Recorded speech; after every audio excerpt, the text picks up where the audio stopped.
I'm Jane Hoffman. I have Suzette and Bianchi with me. We're doing a show tonight about all the mass changes in the federal government, good or bad. And we'll go through the list one by one. Now, Suzette, I already gave Suzette a homework assignment before we called you, so she'll be telling me some stuff. But I'm just going to tell you a couple basic facts, okay? Panama did not renew a contract with China for the canal. Panama is negotiating with Marco Rubio regarding some changes, but they're not willing to give up control of the canal.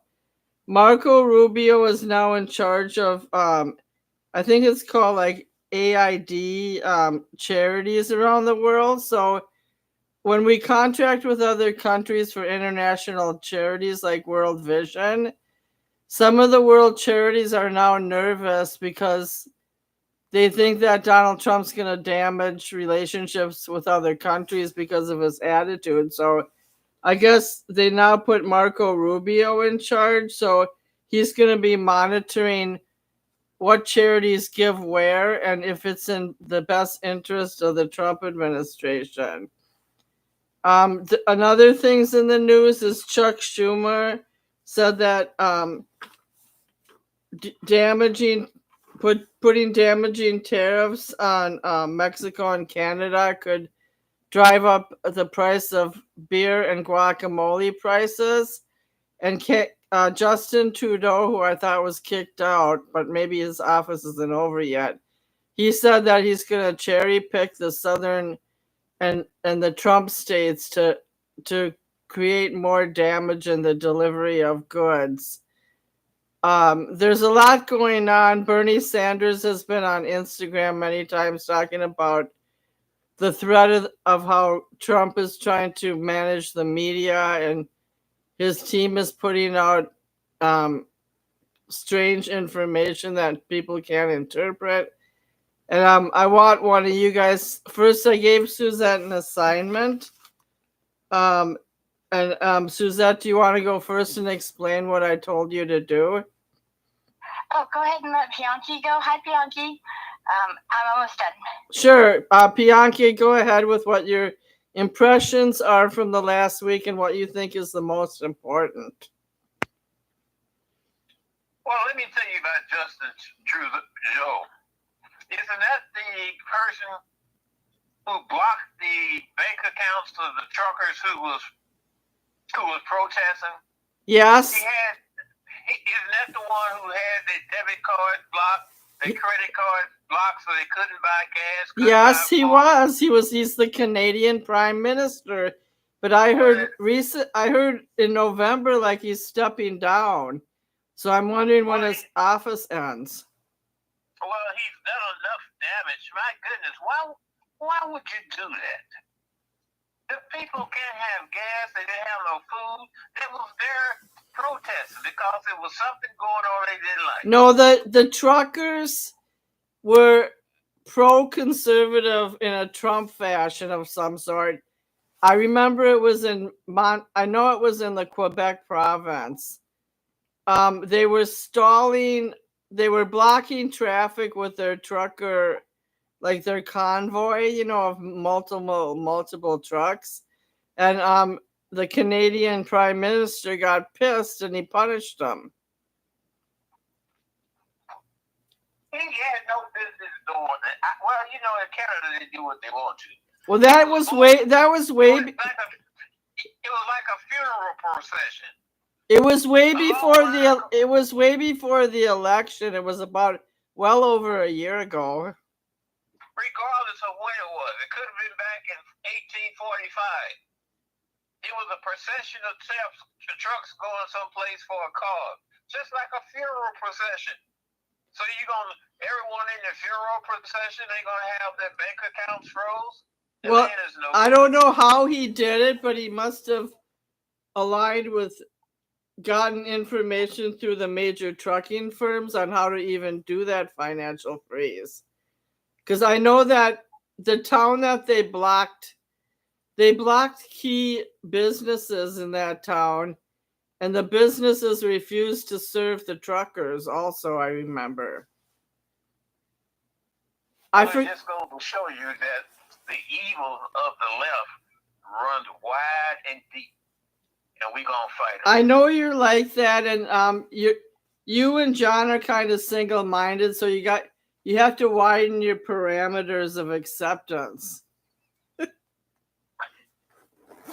All right, here's another story for you. Today on air, I'm not going to tell you what station, but they were talking about Donald Trump, how he keeps praising President McKinley. But President McKinley had to manage a recession in 1893. The economy wasn't so great, and there was a lot of mass immigration at that time due to mass industrialization. And it was just the beginning of the, like the major, like J.P. Morgan and the major steel and all that. So the people on the air, the moderators were saying, why doesn't Trump identify more with Teddy Roosevelt, they called Teddy Roosevelt a hyper-masculine man who was always asserting himself, and that McKinley never believed in overtaking countries arbitrarily. But Teddy Roosevelt did. He went down himself and fought in Panama, and he also fought in the Spanish Civil War as president. So they're wondering why Trump is having this bromance with the dead President McKinley when his values quite don't align so much as they do with Teddy Roosevelt. Well, hi, I'm back. Our economy isn't great. We're being told constantly that it is great, but it's really not all that great. And as far as the trade deals go, it's something that Mexico and Canada, the give and take type thing, and Trump's a negotiator. They haven't set as far as when these tariffs will actually go into effect. So there's going to be at least a delay of 1 month.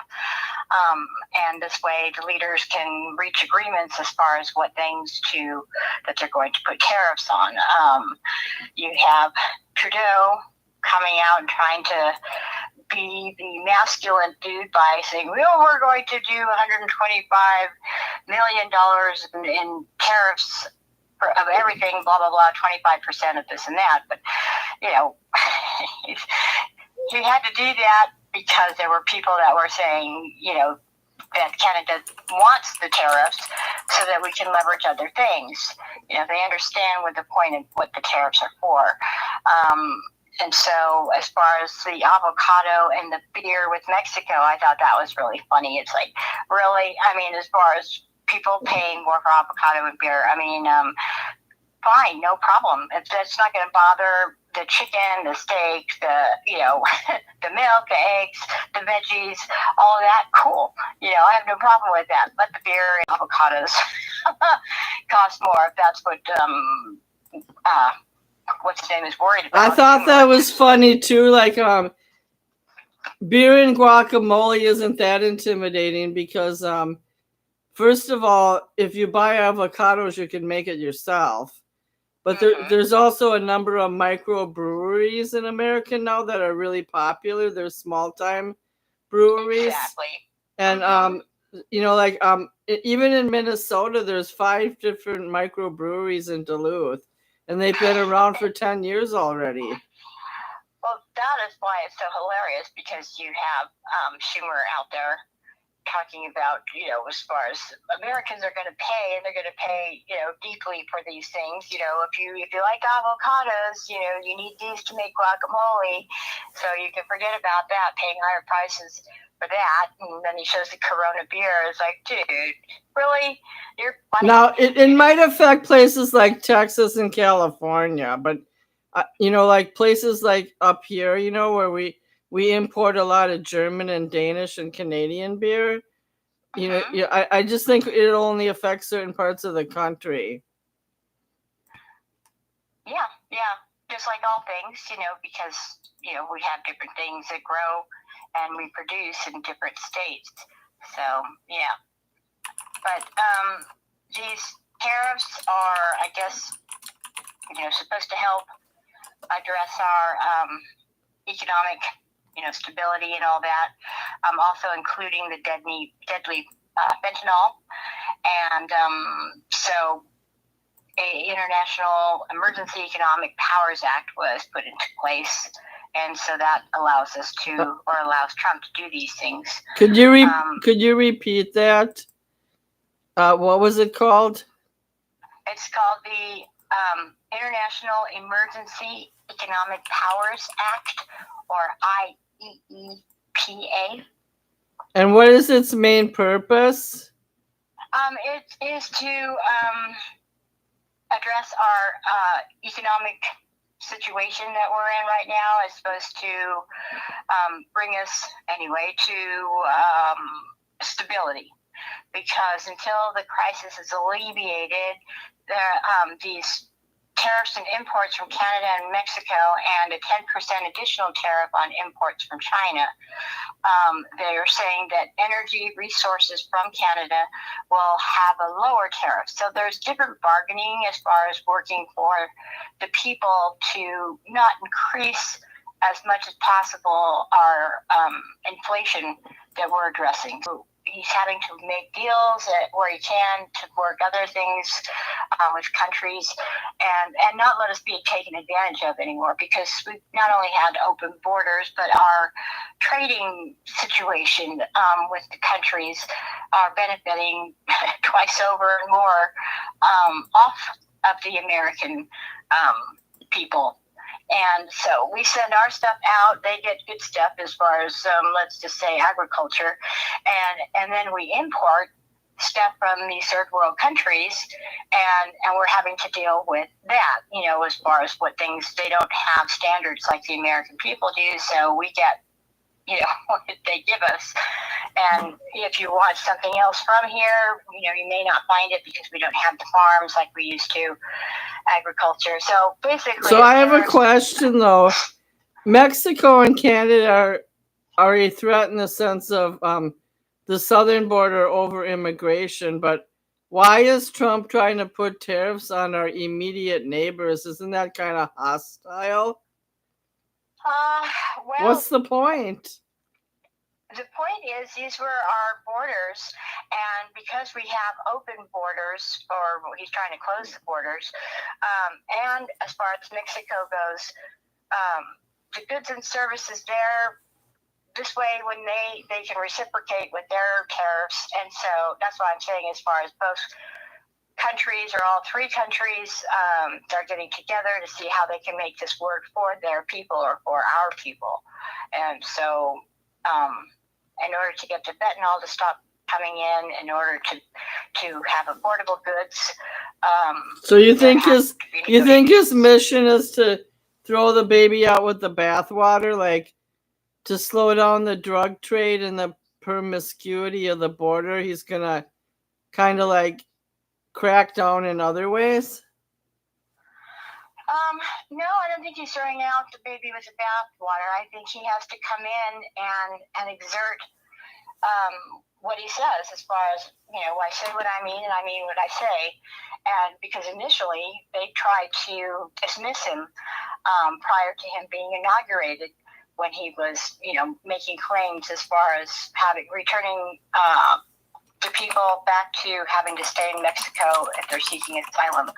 And that president was saying, I don't think so. That female, she says, we're not having that, and thinking she could actually have some power. But basically, Trump's, put his foot down and said, look, this is what we can do to you if you don't, go back to, what was it, Title 42, I think it was. I think I can understand the southern border being a threat, but you have to understand that Mexico, they're the stepping ground for these immigrants to get in or out. Like, why can't it? Canada? Why can't? Yeah, well.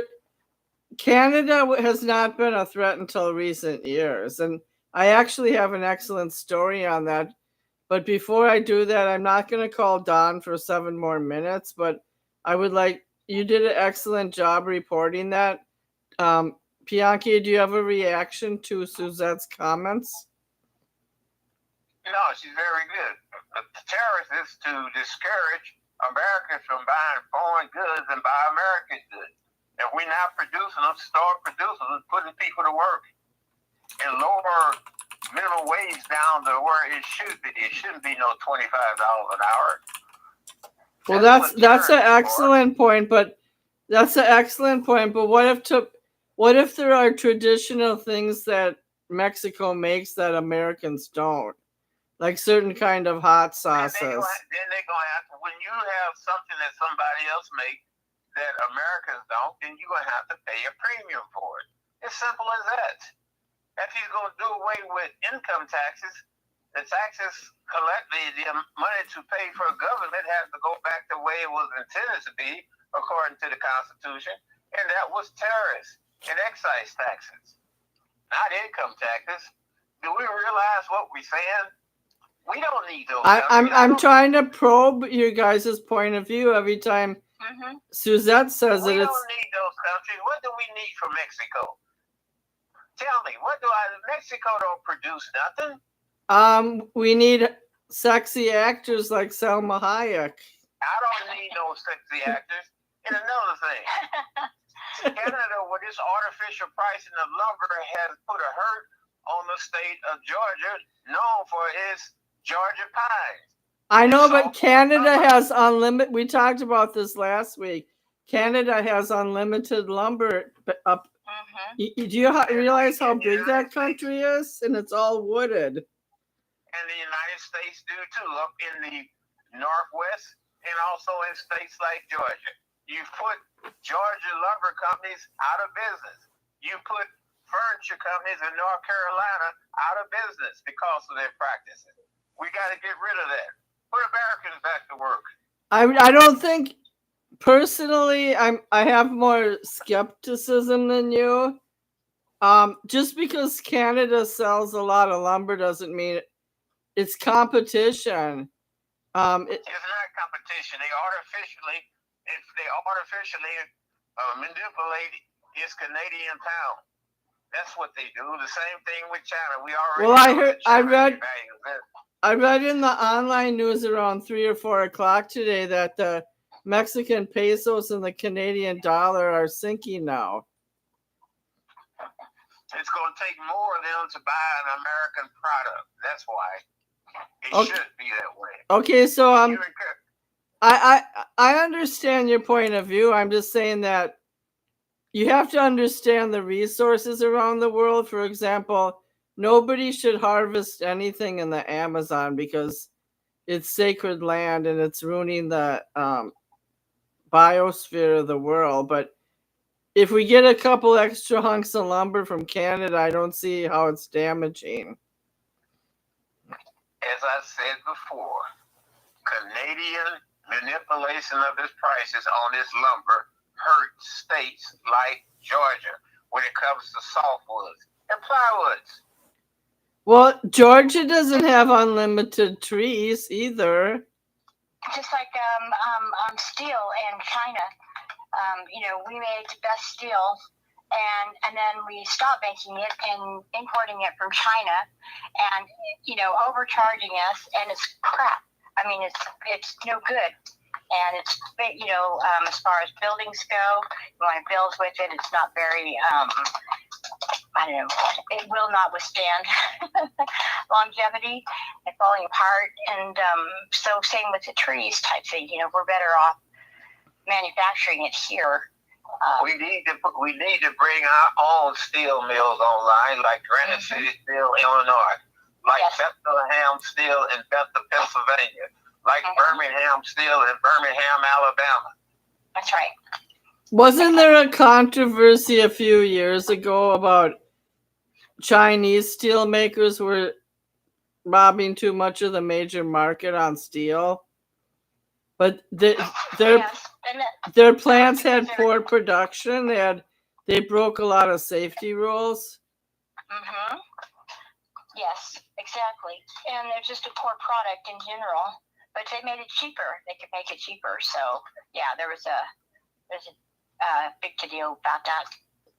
That's why some of the Chinese buildings collapsed. Well, I have a quick story to tell you guys, and then it does relate to immigration in Canada. So it's a funny, interesting story, and I'm going to tell you briefly right now before I call Don. Before I pull Don in the show. Okay, so I left for Orlando, Florida on December 7th, and I left to go on a 2-week leave of absence because I was stressed, right? I was stressed about my son being missing, etc. So the day before I left, a nurse friend of mine called me and asked me to come over, and she said her boyfriend doesn't have a place to live, and he wants to live with me a few months because he's tired of paying hotel costs. Now, mind you, she just started her own company, and she moved out of her house in Wisconsin to buy like a really expensive rent or buy an expensive condo about a mile from where I live. And everybody was asking me why can't her boyfriend live with her? And then she told me that it's because they weren't ready. They'd only been dating 6 months. So they slapped down the $500. I didn't charge him the deposit till I came back from my trip. Then he lived here another 30 days, so it was 7 weeks total. Well, he's a very persnickety person, and he kept complaining about one thing or the other. Like, it's too cold in here. Something smells in the bathroom. Do you have mice in the house? Every night, I would be sitting at my computer one night at 3 a.m., and he would come through the front door from his Uber job and ask me, like, questions about cleaning when I'm just, like, when I want to be alone and I don't really want to talk about household stuff.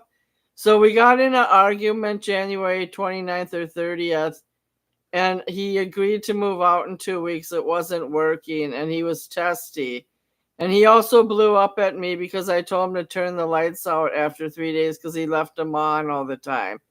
Well, I was at work one night, and I Googled him, and I found out he was an illegal immigrant that came from Canada.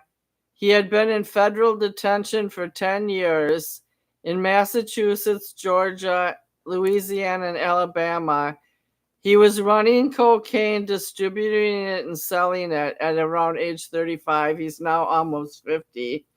And he was in the deportation arena down in the South. He was in the stage where they were trying to deport him, but they couldn't deport him for one reason only. He didn't have his birth certificate. He didn't have his papers of where he came from. They checked with the consulate in Jamaica and the Canadian government. Nobody found a trace of him.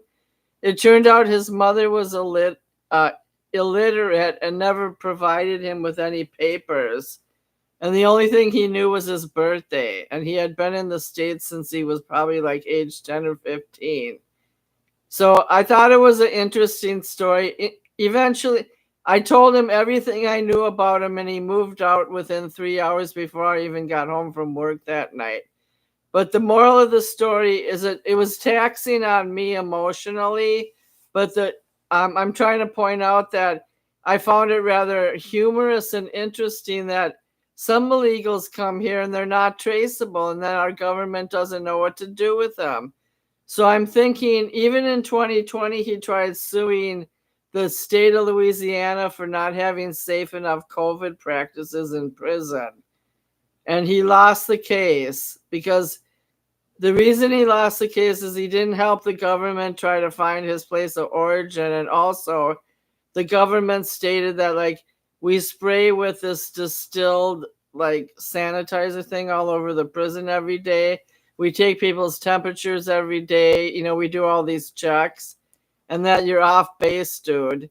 So I don't know how he got out of prison after 2020, but the point is that he made a fuss there, and he must have paid like $5,000 to $10,000 to stay in the U.S. because it costs an arm and the leg to stay in the U.S. if you don't come over legally.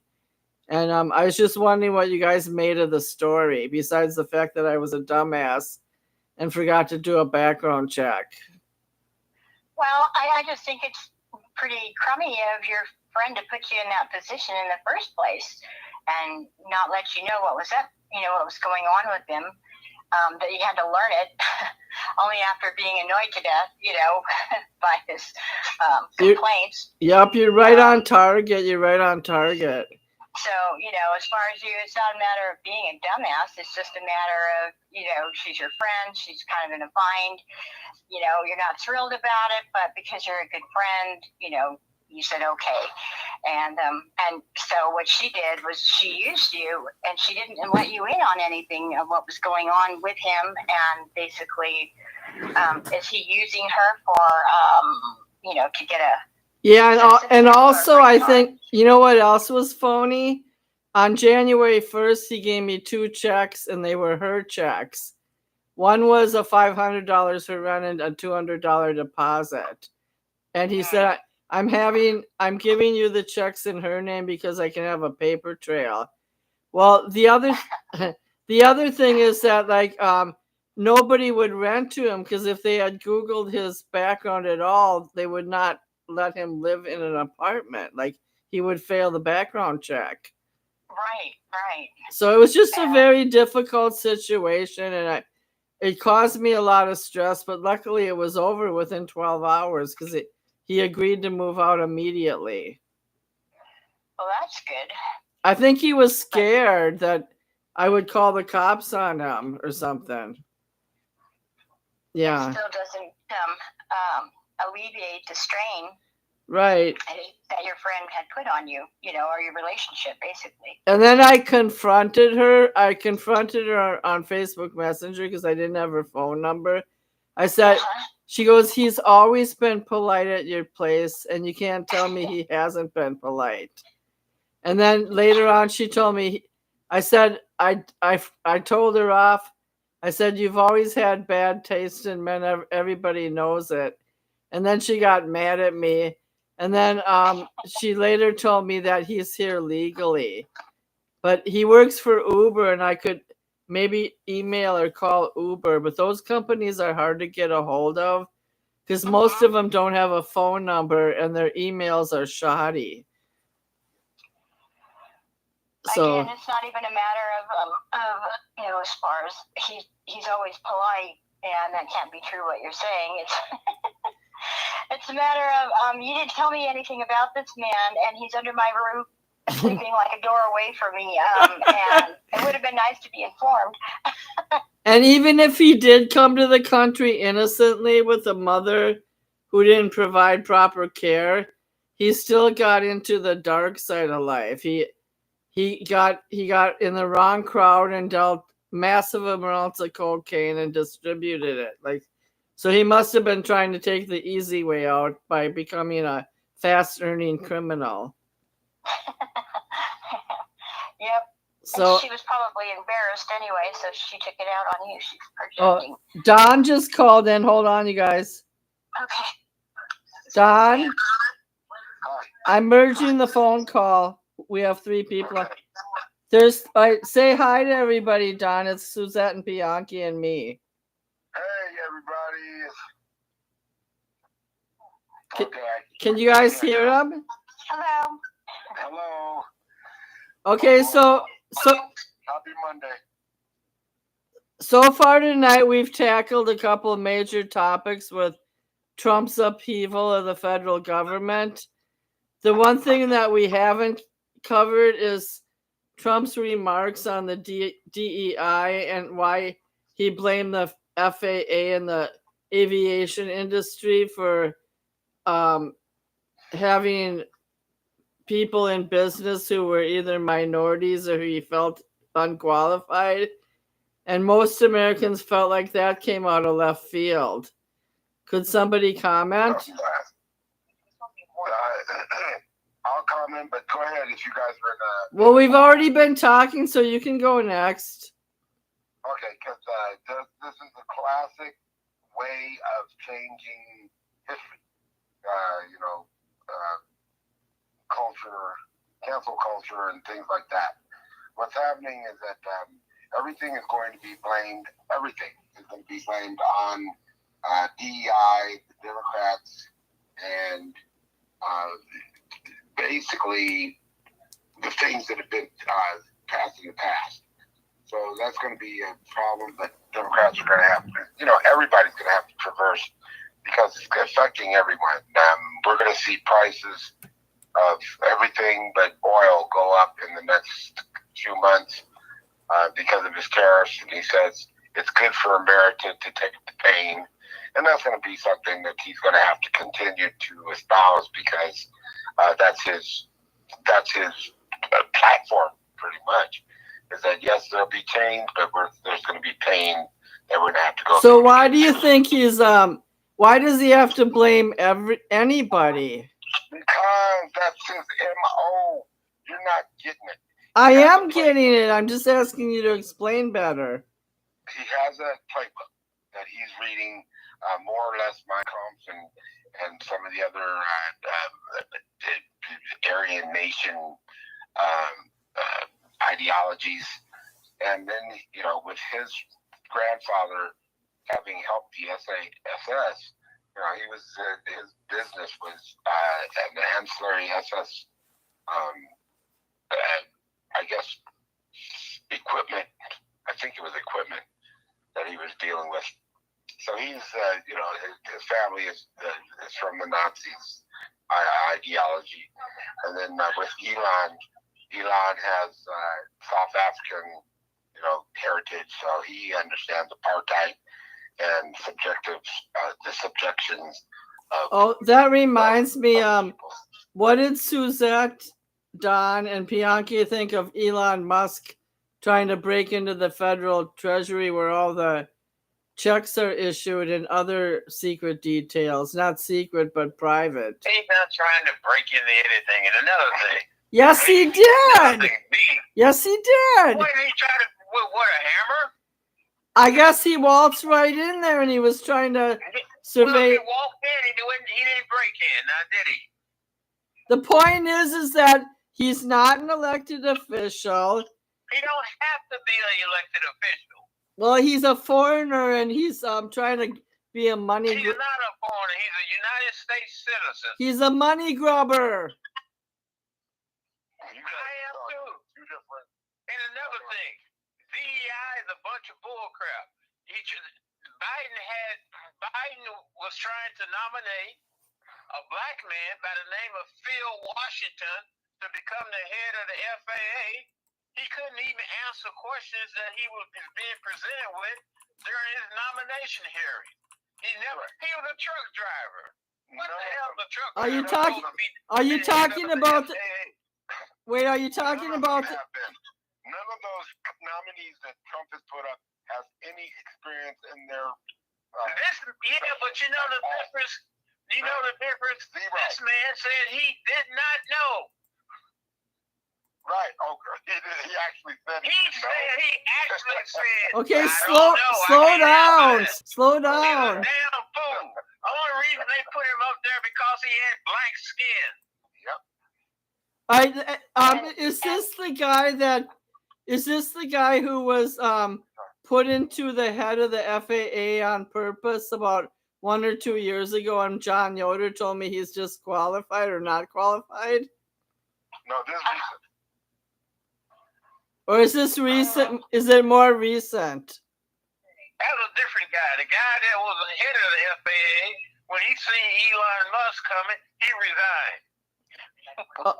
I heard he was about to be fired. Probably.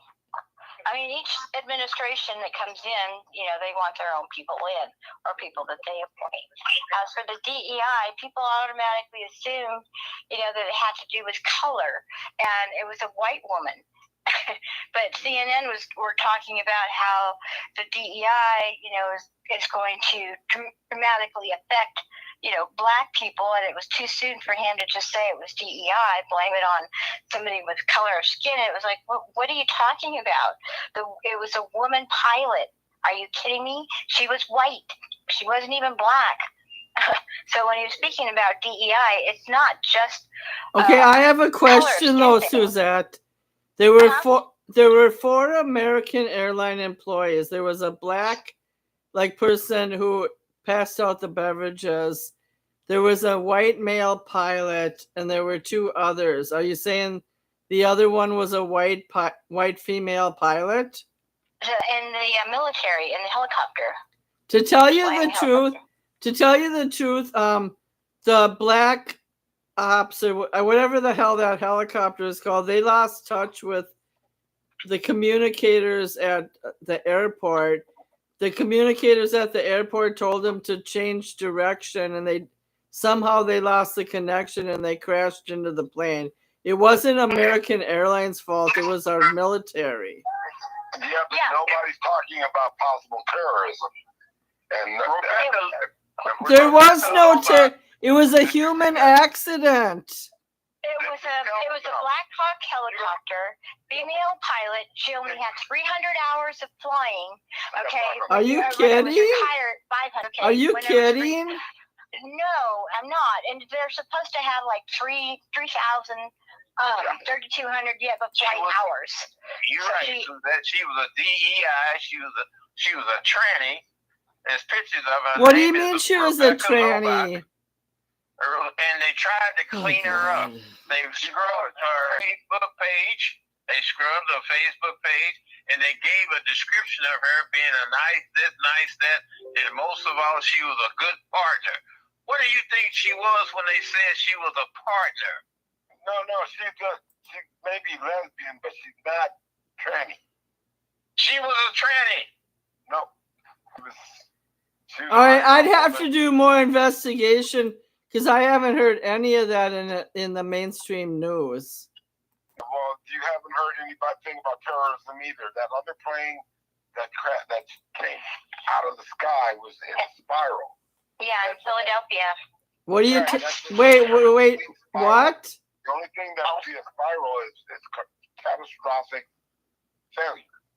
On Rebecca Loebach's, I text you the CBS story on her. You didn't read it? I don't read everything you send me because you send me 6 links. All right, Wait. You send me six. Wait. You send me 6 links a day. My water. You don't have to read them all at one time. Yeah, my water was. Will you let me finish? My water was cut off yesterday after all this roommate drama, and I had to file an order for protection today on somebody else. And I had to drive to the gym to take a shower because I couldn't even flush the toilet. Well, you should have got a bucket and put some pine saw in it.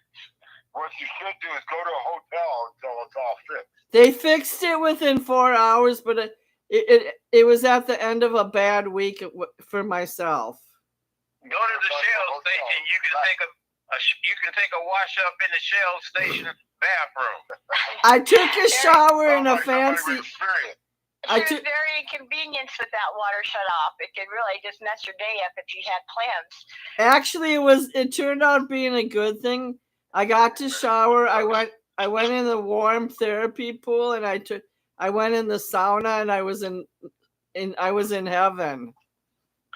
Yeah, that's why God put you there. So quit complaining. Wah. So let's go back to Bianchi and what he was trying to send me. What did you try to send me in the link? Bianchi? I already told you. I sent you a CBS story article on her so that you would know what's going on. Okay, I don't understand what Don said about a plane spiraling in Philadelphia. I know there was another accident in the last 2 days. If you saw the plane that fell in the middle of the street in Philadelphia, that killed those 7 people, 6-sided big plane and went on the ground. God. That plane was the day after, 2 days after the helicopter. But anyway, I'm surprised you didn't hear about it. Anyway, I did hear about the plane crash. I didn't hear the details because I did the overnight shift and I had to meet with 3 law enforcement agencies today regarding somebody who had an outstanding warrant. Okay. Well, bottom line is that we have that plane was in a straight down spiral, and so it was done. And in the middle of the flight. It had just taken off, and they still haven't set any cause. And the black boxes are very difficult, if not impossible to get if it had it, because it was a smaller plane. It was a medevac plane. So that thing went straight down. And just so you guys know, had the plane and the helicopter crashed anywhere else in DC, it would have killed at least hundreds of more people. Yeah, no, it was just blind fate. It was right next to a apartment building that caught on fire. But luckily, everybody got out. But it piece fell on the car. One person was killed. I was surprised at that because I was busy intersection. If anybody knows Northeast Philly, that's the start of kind of like the suburbs. So well, I went to Philly twice in 2011. My son's sister and uncle live there, and I know several neighborhoods. Yeah, well, the Northeast is when you start going into Jersey and New York and stuff like that. So it's a busy place that's on the very tip of Philly, where you start going into. It is still going up the highway at 95, and then so you're in a busy part of town. So for them to not have anything, I guess there was a shopping mall right there too. So that plane went straight down, and I wouldn't doubt one bit that one of the reasons they haven't given us reports, preliminary reports for the FAA is because there might have been some kind of foul play. Well, this is very interesting because I'll tell you guys what most people are bickering about on Instagram and other places. They're saying that Donald Trump was ungracious. It was a tragedy, and he shouldn't have picked on anybody. And he should have embraced the moment and just, shared his concern and pity for those who died. He doesn't have that kind of emotion. I don't understand what you people don't understand. Well, I understand. He has no feelings. Well, that's why I don't know why a wonderful woman like Suzette would support such a creature. Because it's an existential situation. Right now, nobody said anything about Joe Biden with the train wreck. Look what he said. But the whole point is that it's not Democrat and Republican. This is a black and white thing. White people. It is Democrat and Republican. No, white people run this shit. They run it. Well, sometimes Bianchi, you're a contradiction because you sent me a video about a genius Nigerian child, age 15, who beat out every single kid in the world, including Asians, on a math recollection test. Why I sent you that? And why I sent you that? Yes. Black Americans would try to claim her as being a black American. That's why. And then in the next breath, Black Americans don't care about her. They care about what they're doing on their daily life. In the next breath, Bianchi, you'll say that black people are milking the system or they're killing each other, and there's not one good black person that comes out of American-born breeding. The superior race is breeding just like it's supposed to be. Well, there's one person. That's not true. That's not true. But why come the NAACP don't complain about Al Sharpton taking 300 blacks to Costco, talking about a boycott to a black business? Actually, I thought that. Boycott because he says shop Costco because Costco remains having DEI in their policy. Yep. So basically, they're boycotting all stores that do not support DEI in their policies, and Costco does. So he took all those people there, and we're walking through. They're walking through chanting, boycott Costco, but nobody bought anything. And they all walked out, and basically they're preaching to the choir because going up and down those aisles, it's like people are Costco. You're in the way camping, and I can't get my basket through this large crowd of buy Costco. Nobody's gonna stop by in Costco no matter what. Well, Any right, other they time they'd be saying buy black. Ain't that something else? Well, what do you think they've been saying all along? They've been buy black. They're not a black. Not black. They ain't been saying nothing. Ain't nobody do that. What you gonna buy black? Blacks don't make anything. That's what I just said. They do too. What do they make? That's what I just said. A variety of Black hip hop music.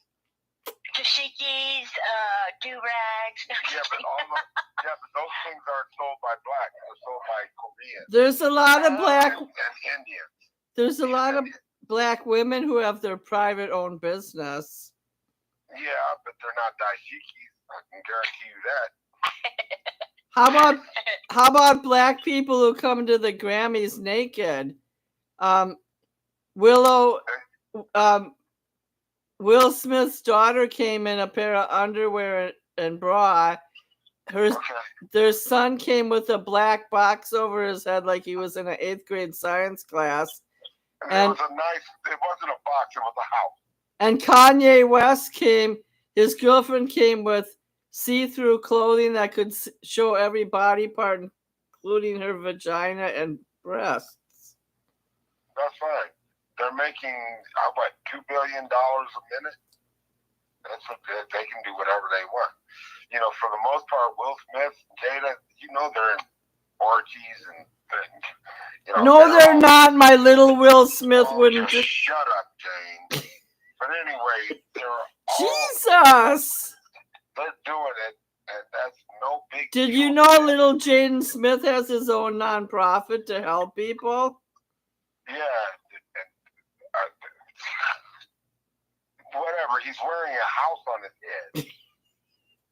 Somebody on Instagram said I'd hate to be sitting behind him at the Grammys. Amen. That's all I can say. The dumb motherfucker had a house on his head. Suzette, did you see it? No, I did not. So he was wearing a black house that looked like it had like little columns, like it looked like a European castle. It looked like the Addams Family mansion. And then it was a house complete with running toilet and bathtub. And then there was a cutout part for his eyes. Like the only thing you could see of his face is his eyes. Oh my gosh. Those were the bedrooms. And then his sister wore like a big cape, like a pretty black cape. And she had a beautiful lingerie on, like a multicolored bra with multicolored underwear. But it was basically a bra and underwear. And she has a skinny body. And I wouldn't say she has a voluptuous body, but she has a thin body. And, with no extra fat. And she looked okay, but it was kind of strange. Sometimes less is more, and the appeal of it is more classy, more classic than trying to basically hoard attention by being the most ridiculous and wearing the most ridiculous. And that's fine. That's fine if that's your thing. I'm just saying, I prefer the classic, less is more, leave to the imagination. You don't have to be a prude about it, but, Well, okay, Miley's... Sure you do. You're white. We're changing the dynamic. She's not white. She's Colombian, you dumb suck. I know she's Colombian, but she could pass for white. But anyway, the bottom line, is that the paradigm is changing, and that's the point. When you make $2 billion a year, you can change the paradigm, which is what is being done by the presidency.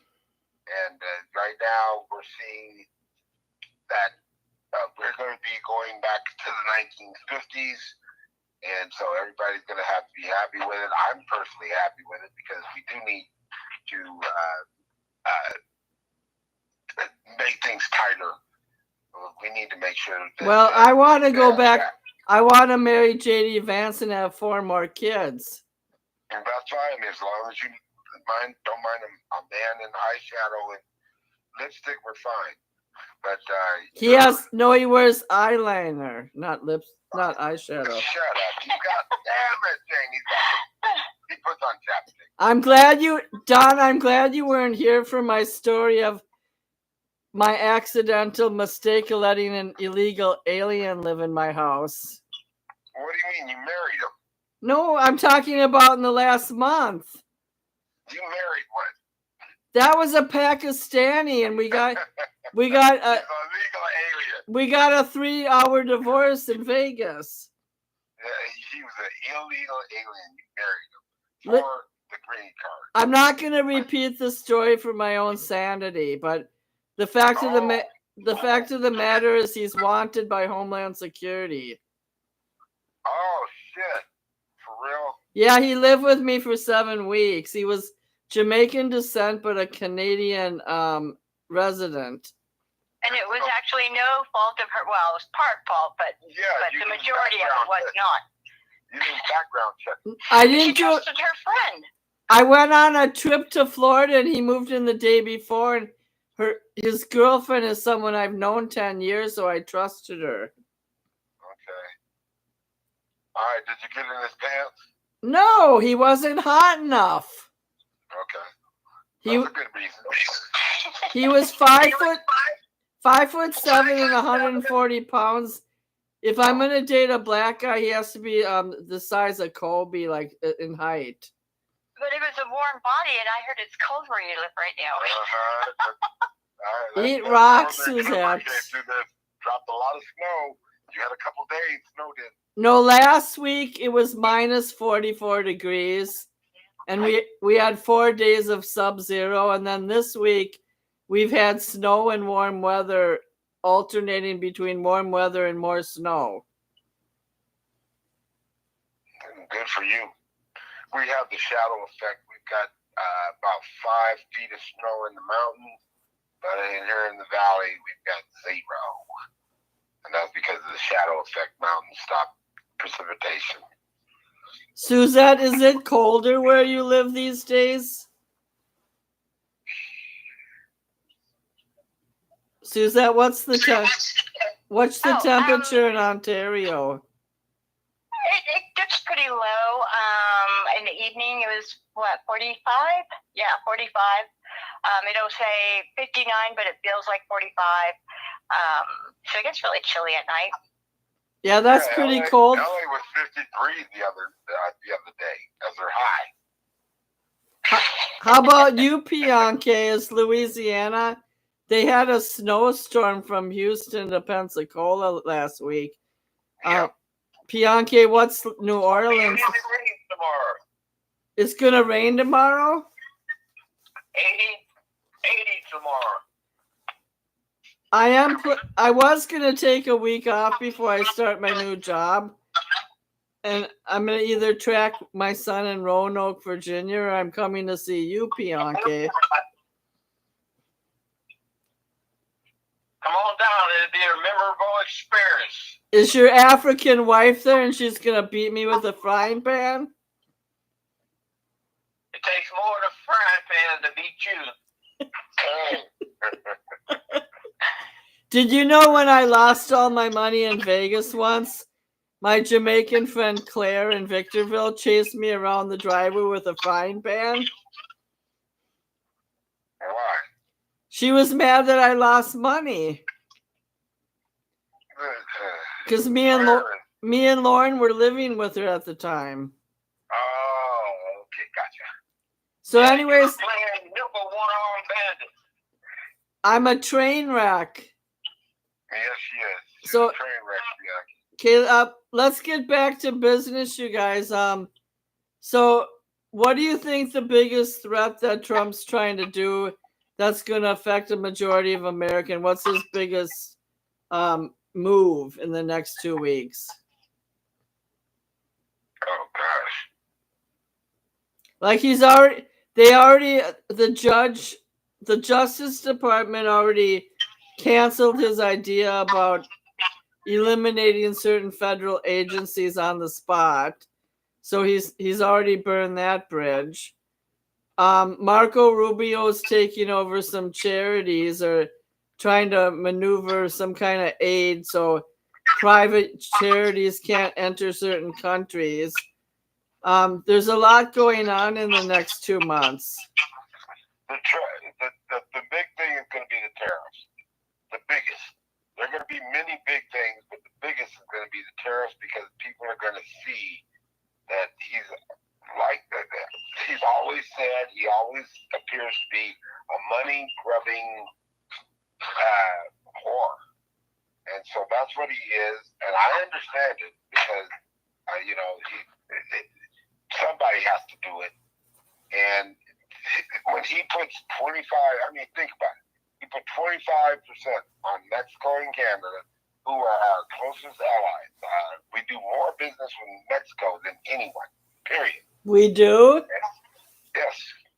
And then China comes in, I think, second, Canada third. Is one of those. Bernie Sanders said his entire objective is to tax the middle class more to make more money for the ultra rich. Correct. That's what I was getting at. But I just kind of went to a little fake. And why is Zuckerberg being a team player with Trump? Zuckerberg has no backbone anymore. Who? Zuckerberg has no backbone ever.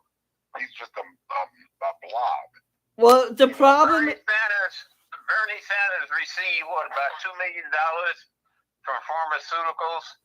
The second highest one is Warmack out of Georgia, received $750,000 from pharmaceuticals. But that ain't shit. $2 million is a drop in the bucket.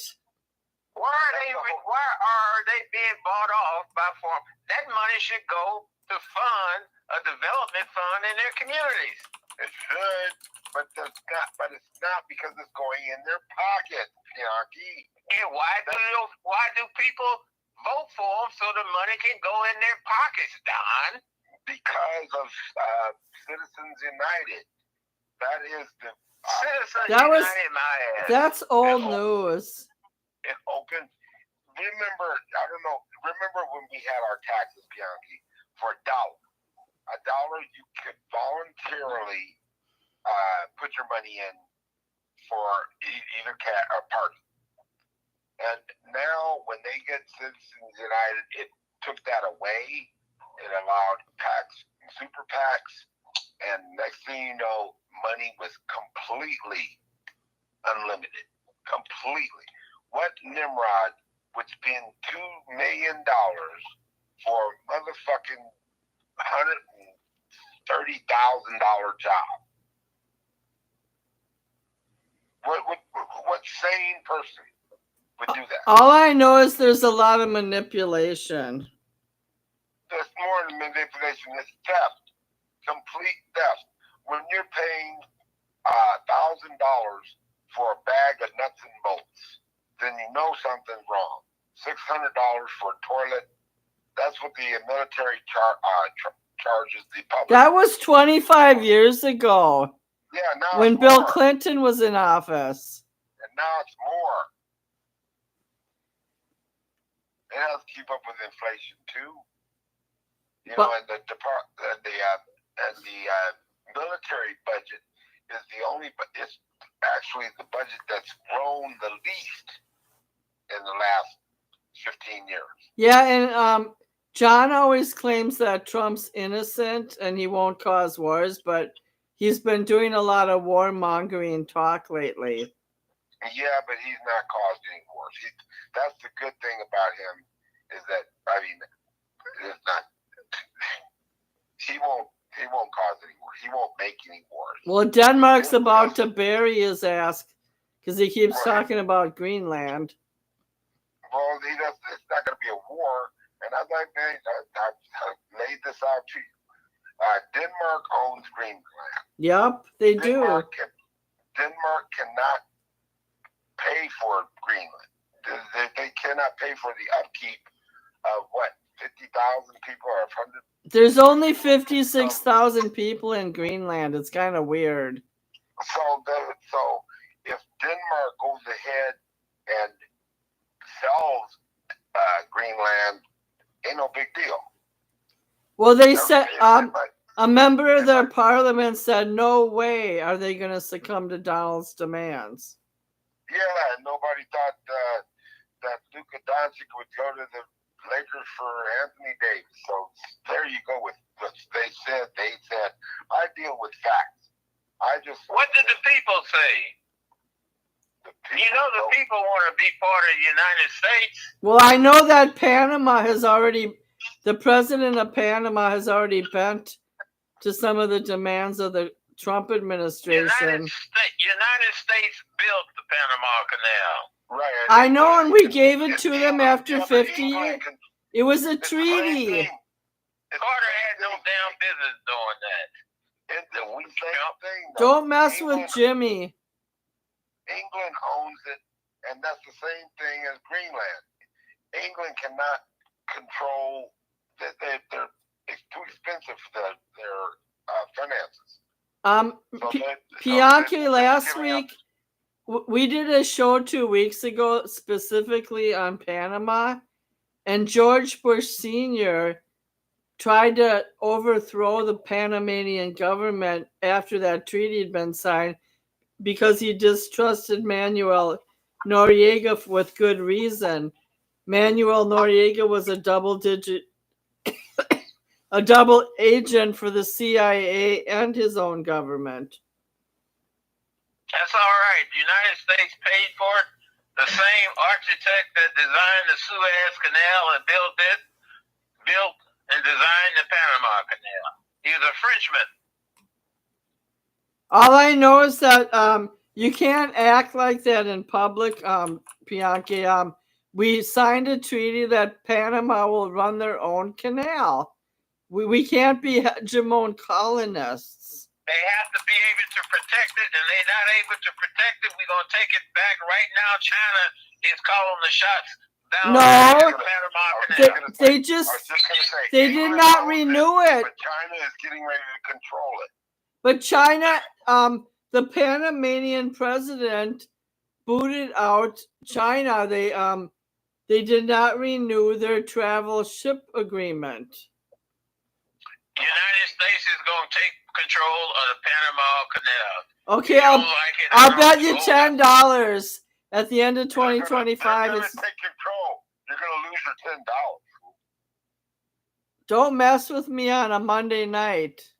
We're going to take over Panama.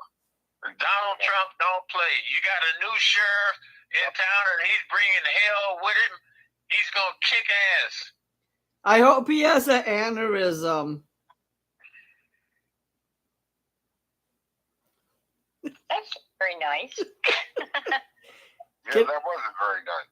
You know what? He's a domestic terrorist. We know that. He's a mobster. But, that's still not, you shouldn't call him that. I didn't call him a name. I labeled a condition on him. Well, narcissism is a good enough one. It's the truth. Am I going to get in trouble for saying that on air? Wait another 15 minutes, you'll find out. Somebody come knocking on your door? I hear your door.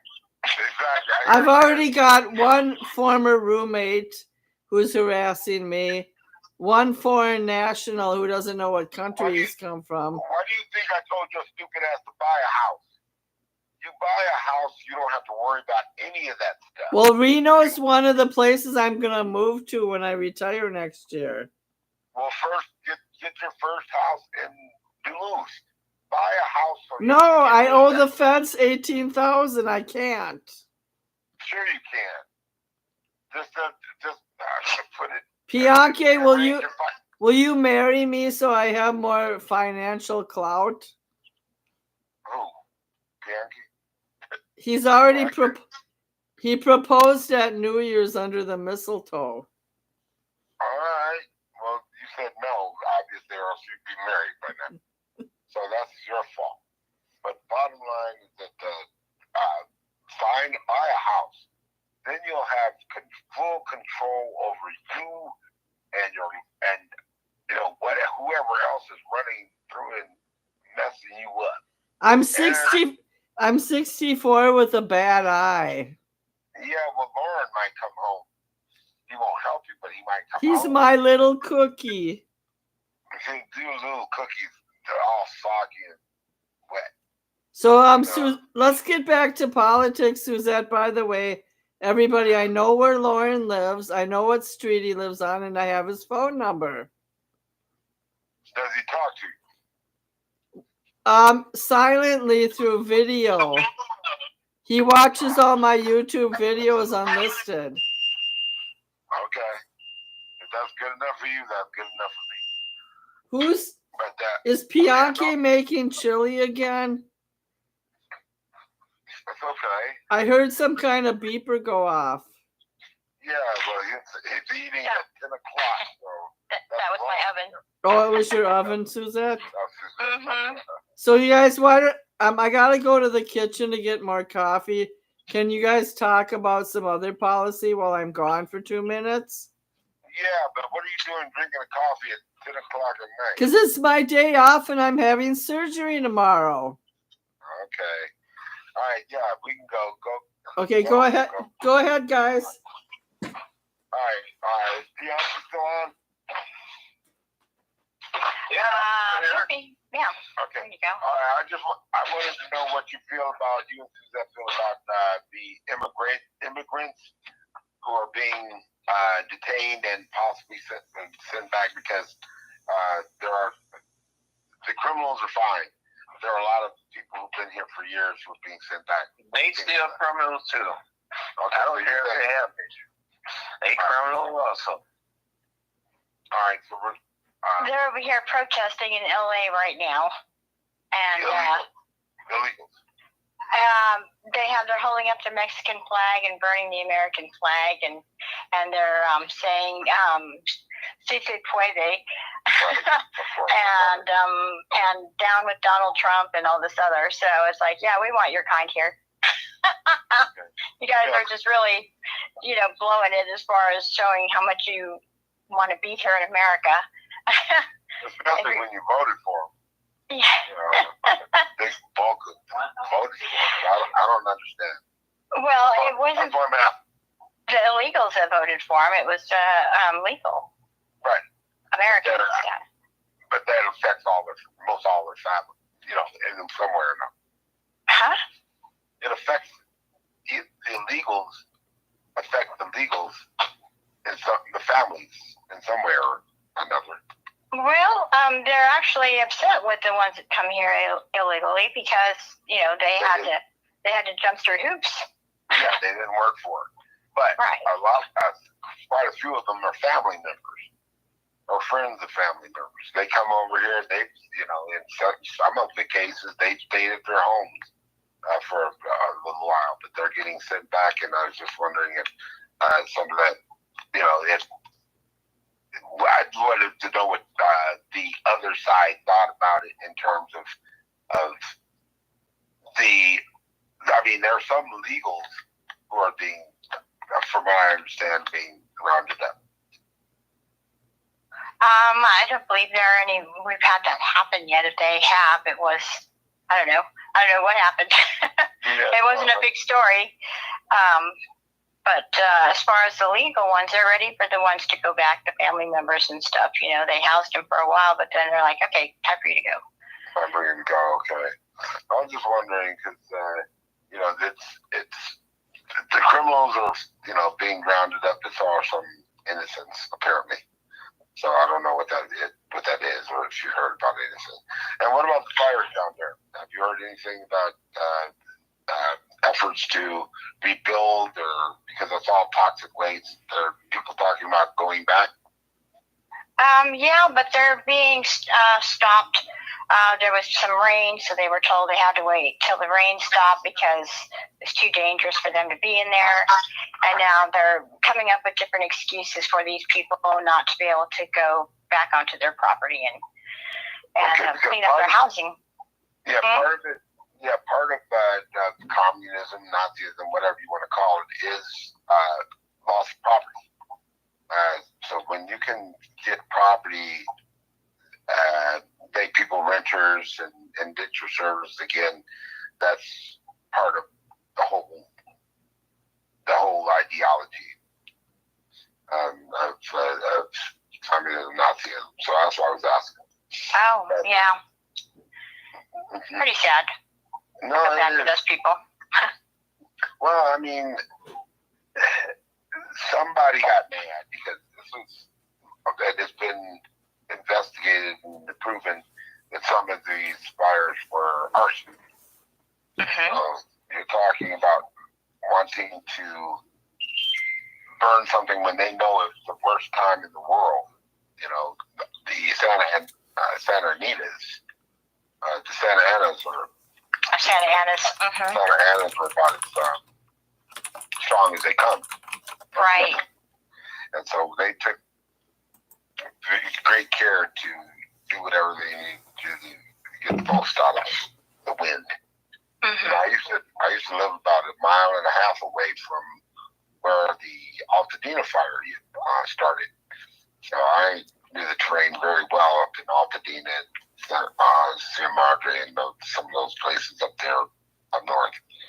So that was something that, you know, I can understand what could have happened, especially with the lack of attention to overgrowth.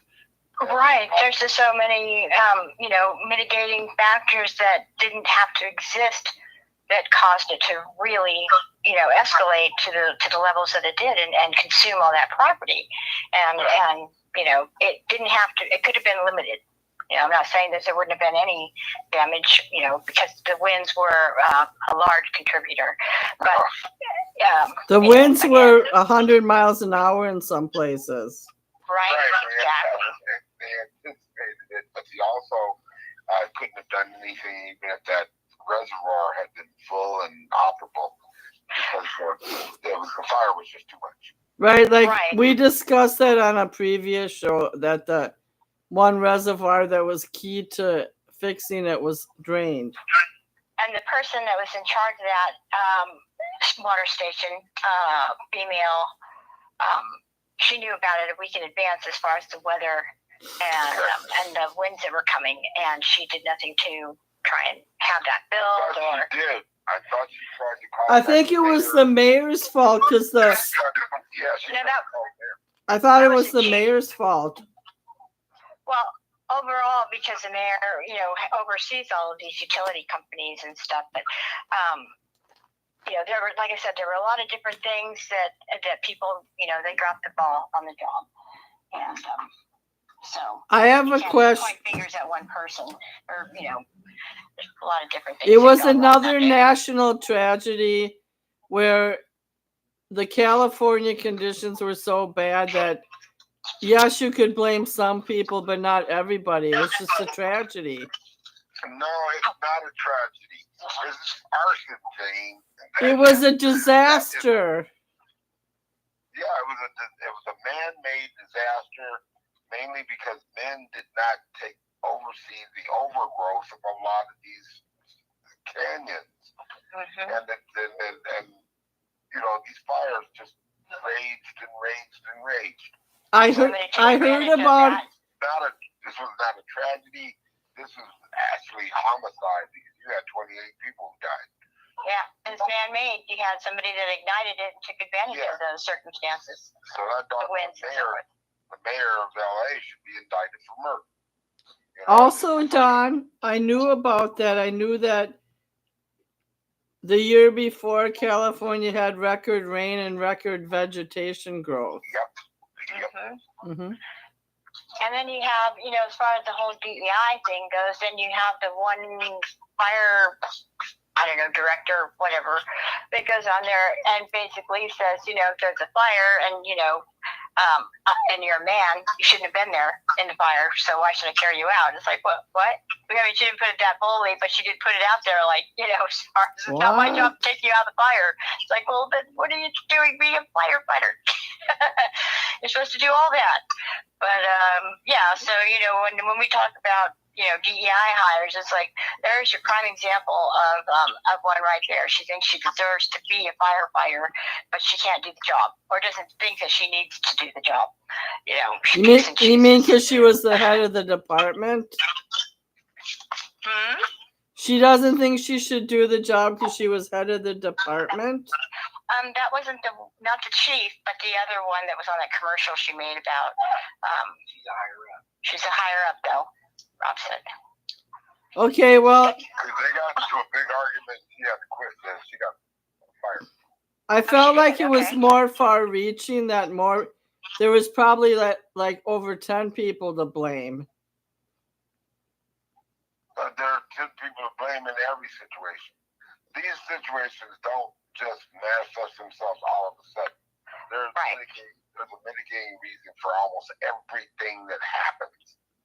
That something happened before, with this arson, I'm sure this person was angry at somebody. I'm thinking this medevac plane, somebody's angry at doctors or first responders. They're probably mitigating me. Nobody's telling us anything, and who knows, it might be on the back burner for 50 years like UFOs. Those institutions that are there for public safety are supposed to have processes and procedures in place, fail-safes. So if this happens, we can back up with this. If this happens, we can back up with that. So they have things that are, they're supposed to have things to reduce the amount of morbidity and damage, property loss and damage, and all of that. They're supposed to be trained to know all of that and have these processes and procedures. Hey, fire hydrants drained. They were just running around like the Keystone Cops, but in firefighter outfits because nobody knew what to do. And you can't blame the firefighters, but on the other hand, somebody should have spoke up and said, "We don't have any fail safes here. What the hell is going on? What do we tell these people as we watch their houses burn?" I just think, there was major California is a huge state, and they should have a coordinated manual how to handle all these problems. Exactly, because otherwise everything starts to go down like dominoes. And when you have more than one agency fail, that says a lot right there about who's running the city. And I think that's why fingers are being pointed at the mayor. Yeah, don't you guys find it weird that all this stuff, it's just like the year that Kobe died in January. We've had many problems in our country starting January 1st. It's it's overwhelming, right? Yeah, but we've seen this story before. It was overwhelming before. We had more protests, more violence. There was a picking in murders and everything, and it's going to be the same way. So I don't know what people are thinking, why they're worried. Just pick from where we were 4 years ago and move on.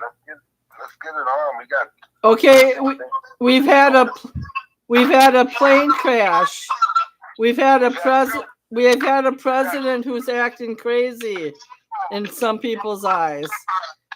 We've had a fire. We've had other countries ready to pounce on us. We've done this before, Jane.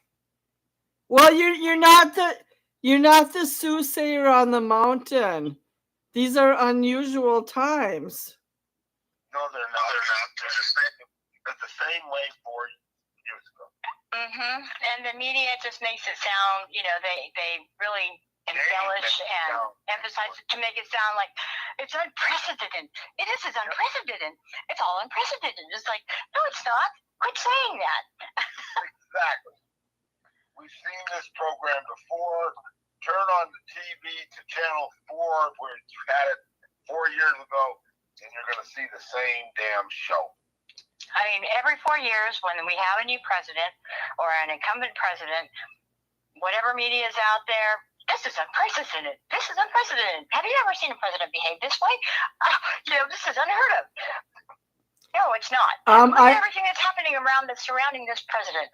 I mean, I think the people are going to have buyer's remorse and all this other. Shut up. Just shut up. Oh, they're going to have buyer's remorse. Suzette, I did hear $9 a dozen, $15 a dozen. I did hear the other day that with all the backlash of Trump's decisions, there was one decision Joe Biden made that caused backlash. It was trying to forgive a large majority of the student loans, which was technically unconstitutional. Correct. And he managed, about the last year in office, I got a $12,000 reduction on my student loan, but it was only a chunk. So he managed to get something through in the last year, but I don't have the details. By the way, Rachel Maddow makes $25 million a year. The people that he pardoned, that was a big controversy. How he pushed Xi in China to the levels that he did. How he pushed Putin to the levels that he did. To now we have wars in Ukraine. As far as Israel goes, he dropped the ball there as well and then tried to pick it up at the end.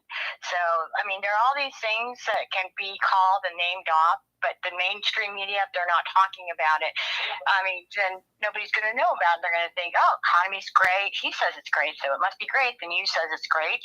This news channel, this news channel, this news channel, they're all saying the economy's great. Joe Biden's great. Sharp as a tack. Yes, he is. And also, he's got a lot of... He's gotten a lot of positive media in post office from his People are posting. talking about him now. You have AOC coming out and talking about how the Democrats should have been honest with the American people and shared about his mental, what she call it, not decapitated, his mental. No, she was not decapitation. That's taken off your head, but a decline or something like that. And so she was saying that, as far as Kamala Harris, that she didn't feel right about that whole putting her in without having a primary. She was going off this morning on the Hill, not the Hill, with Crystal Ball and Seger, their new show. They used to Did be you on the know Hill. that Anyway, AOC cried about the immigrants the other day? What's that? AOC cried in a yeah. hearing the other day about immigrants. Well, the parents cried too of their daughters that were raped and murdered, so. Damn, you're tough. Guess what nationality I was almost raped by once? Muslim. A Ukrainian. Oh, okay. It's a long story that I'm not going to get into, but he was Ukrainian. I see. So anyways, you guys, we've been on the air 1 hour and 22 minutes, so we have to do our conclusion. Anything you want. Okay, I'm going to start. My conclusion is America's in a lot more chaos than it needs to be. Sometimes Bianchi says intelligent things like, let the states run this, let the states run that.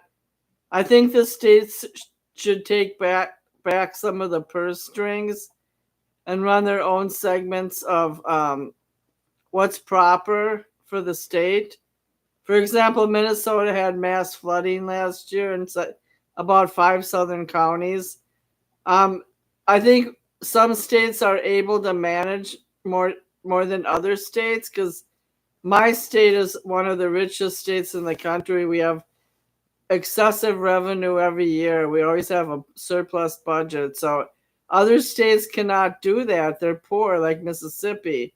But I do think that taking the focus away from Donald Trump will help other governors and administrators in cities come up with more innovative ways to manage their own government without depending on the Fed so much. And that's about all I want to say tonight. Somebody else, I'll pass.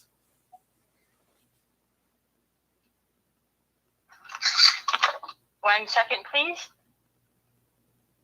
Mm-hmm. Don or Bianca, why don't you go while she's busy?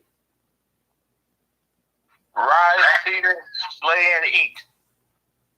What? What is eat, slay, and eat? Rise, Peter, slay and eat. How about our Social Security? Is anyone going to mess with that? What the hell? What did Bianchi say? Rise, Peter, slay, and eat? I think what he meant was like seize the day. That ain't what he said. I thought it was funny today. Go ahead, Bianca. No, they need to fix Social Security. They need to do away with taxes. Go back to making the debt and apportion it amongst the 50 states. The way it was supposed to have been done. Let people keep money in their pockets. Yeah, so get away with Citizens United. People can keep their money in their pockets instead of putting it in Absolutely. tax. I'm starting my own LLC. Oh, that's good. I'm starting to, It's called Catching Criminals, and I'm gonna help private citizens catch people who's caused damage to their life and property or different ways. All right. I see where Texas is instituting its National Guard to go after illegal. That's great. Other states should follow suit.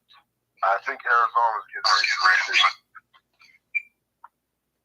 ready. They tried to enter an elementary school in Chicago, and the ICE was turned away by school administrators. How are you going to raise money with an LLC? Don't you have to be a 501c or something like that? Well, you're right. First of all, I'm not a licensed detective, but I'm gonna work around it just like Trump does. Well, I mean, as far as people will have to pay you for your services, but I thought the point was I'm gonna charge my customers $100 up front. If I solve their problem within 7 days, then they can pay me the other $200 or $300. If I cannot solve their problems, they will get a full refund. Well, okay, but they still have to come up with $100 initially, and if they're poor and they too bad. I'm just saying. They're gonna have to pony up the money. Be better to raise money and do a 501c. By the way, Suzette, you're listed 4 times in my book, and Don and Bianca are listed once or twice. So, can you let me know when your mail's running properly again, so I can mail you some stuff? I will. We had to finally break down and get a post office box and a post to put it on the curb. Are you serious? Yeah. So I ordered that this morning, and so it should be here in 2 days. They said Wednesday, so we'll put that up, and then I notify the postmaster, and then start delivering, our mail again. That's a trip. Isn't it though? It's like, okay, look, we had our mailbox and the neighbor's mailbox. They're attached to the house side by side. But the neighbor had a dog, and he doesn't really bite. He just likes to bark a lot. But the mailman got scared. It's a pug. That's the breed of the dog. It's a pug. So it's a little thing. Yeah. But he said, I'm stopping delivering your mail. Well, about a week and a half ago, his name is Tommy. He got run over by a car. And so he died.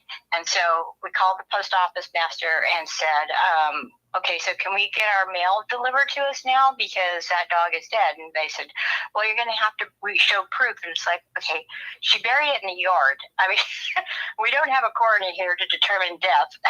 No, that's crazy. How do you prove that? She says, well, then you're going to just need to put a post office, a mailbox there on your curb if you want mail to begin delivery again. I'm like, oh, okay. So we had to go spend $50 on a damn post and mailbox. It's nothing fancy, but it goes in the ground and it'll hold the mail. That's interesting, actually. Bianca and Don, I've sent Suzette 3 letters and they've all come back not deliverable. Yep. But then there was no dog out there. Postmen are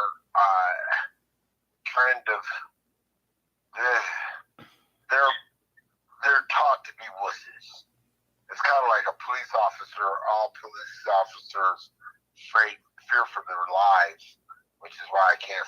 It's hard to. Mail post people are betas. Beta. Yeah, they just walk around different dropping mail. You guys, I was a temporary mailman. Don't make me break out my pepper spray. Exactly. That's what I got in trouble with the manager for forgetting the pepper spray in the car. Oh my goodness. And it was for dogs. Yeah. Then they put me on a driving route so I wouldn't have to go door to door. And believe it or not, and the other funny thing, in San Fernando, some people have chicken and roosters in their yard. Oh yeah, of course. They still have, and some of them still coded for it. So, I like the job. I like the job, but it was only temporary. Right, and I mean that's what I do. I go door to door and talk to people about home improvements. So that's what I do, and I've been doing it for years for different companies, and it gets me by pretty good money, and you just make sure that you're not misrepresenting anything, and you're good.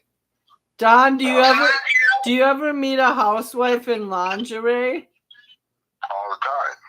And all the time, I mean, these women, they answer the door pretty much in whatever they're wearing. And if it's a night coat I can't say lingerie slips. I know you like the males and with the towel wrapped around their waist. Oh, we just got out of the shower. Come in and deliver that package. You can put it on the table right here. Oops, I dropped my pen. Don, you better not be delivering your. When you drop the package on the table. Don, don't be delivering your package. I'm in sales. What do you think I do? But that was back then. So I've been really, really nice. Gotta do what you gotta do, you know. You better slow that down. Well, now that you're 70, I think you should get a different kind of job. Who? Don, you. Of course I can. So can you, but I don't complain to you about it.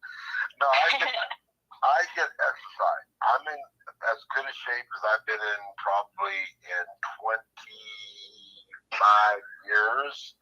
Mm-hmm. I've got a six-pack. I can walk for days.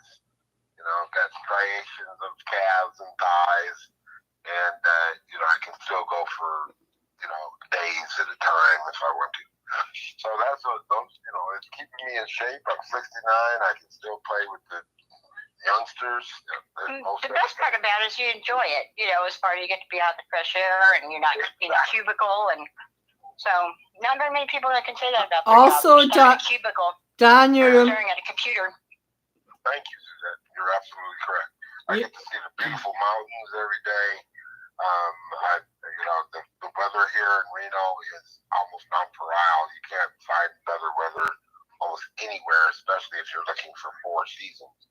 Mm-hmm. We've got 4 months of winter, and the rest is our temperature barely gets above 100. And you get to know the people in your community, and even outside the community, you run into them at the store, and you can go, "Oh, hey, hi, how you doing?" Because you met them along your path there or whatever. And it's good to meet people, have that community. Exactly. Mm-hmm. Well, I'm a lobbyist, so mm-hmm. I get a chance to meet with my constituents. I get to text. If I have a moment, I can talk to the peoples and see where their heads are at and what they want, because right now our legislature is in session. Mm-hmm. And so we're going to be talking laws, and some of the things that I've learned from people on the streets, mm-hmm. I'll be taking to the the legislature and telling them, hey, this is what I hear, this is what I think we should do, this is our direction. And I just came back from Angie Taylor. She's our new senator. Mm-hmm. State senator, her swearing in. And that's good. so this way you can act. What they say is, you actually have your finger on the pulse because you're talking to people instead of sending emails with surveys about what they want. You actually can talk to them and they can explain to you why they think this should, happen as far as this law or whatever. So anyway, guys, I gotta go. My pot pie is You getting did a cold. great job, Suzette. Oh, thank you. You did too, Jane. Everybody did. It was a good conversation. I'll just say this about the Trump presidency and everything that's going on right now. The people that, I can only speak for myself. Let me just speak for myself. I voted for him because I wanted a shaker and a mover. We needed big things done. We don't need the status quo. We don't need to keep just moving along until everything collapses. We need somebody to be bold and to take risks. And that's what he's doing. And all I can do is pray that it works out and that his presidency will, lead to good things by the end of his term as far as we'll be in a better place. It won't be perfect. Nobody's perfect. And that's all we can do is to hope for the best and pray that, that he does right by the country. So, You did. that's all I Thank can do. you for joining us.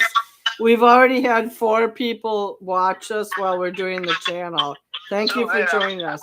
I text you the Mexican Constitution. Take a look at it and see how they flying a Mexican flag and burn America. You wouldn't do that in Mexico.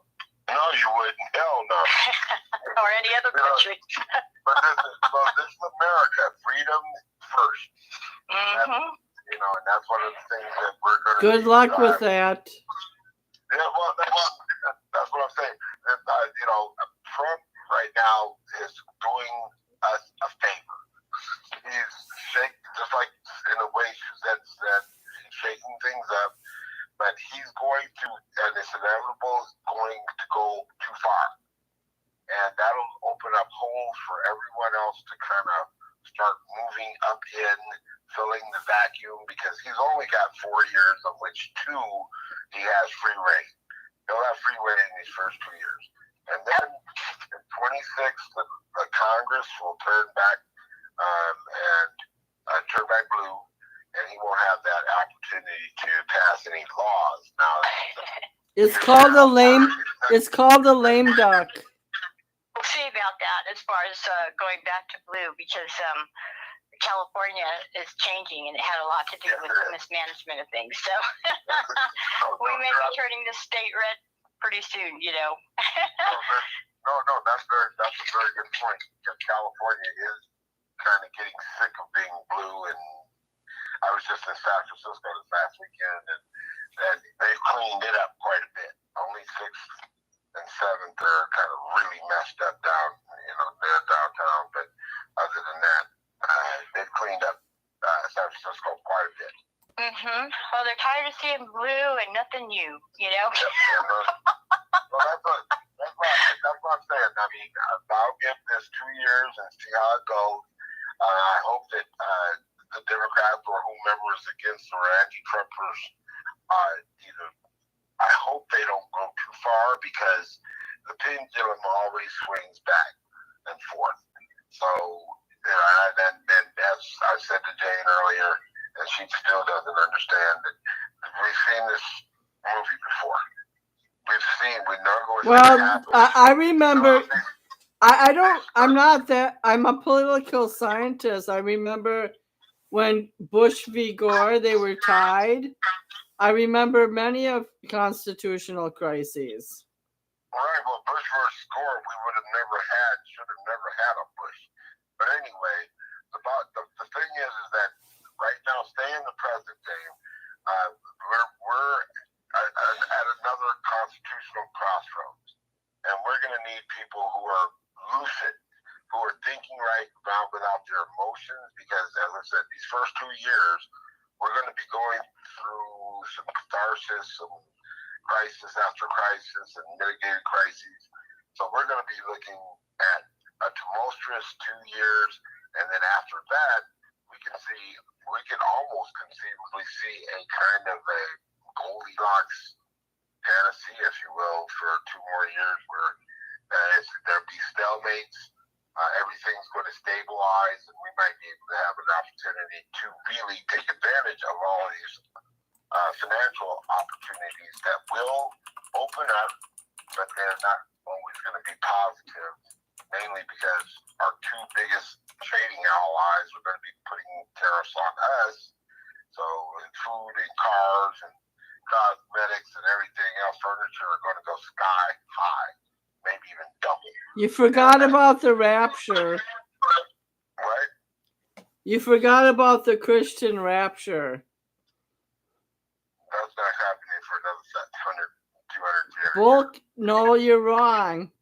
But we'll discuss. When I'm up in the sky, you won't be able to text me. Okay. That's all right. There's a whole lot of people in front of you, baby. So you're just another one. Can we get a feedback from Bianchi before he hangs up? I want to go to bed now. Okay, do you have the Jamaican boy there with you? No, he got to put. You missed the segment. He got kicked out. He's wanted by Homeland Security. Or whatever. He can still be at your closet. I don't want that fool. I don't want that fool. He wasn't even cute. All right. Good night, everyone. Good night. All right. Night.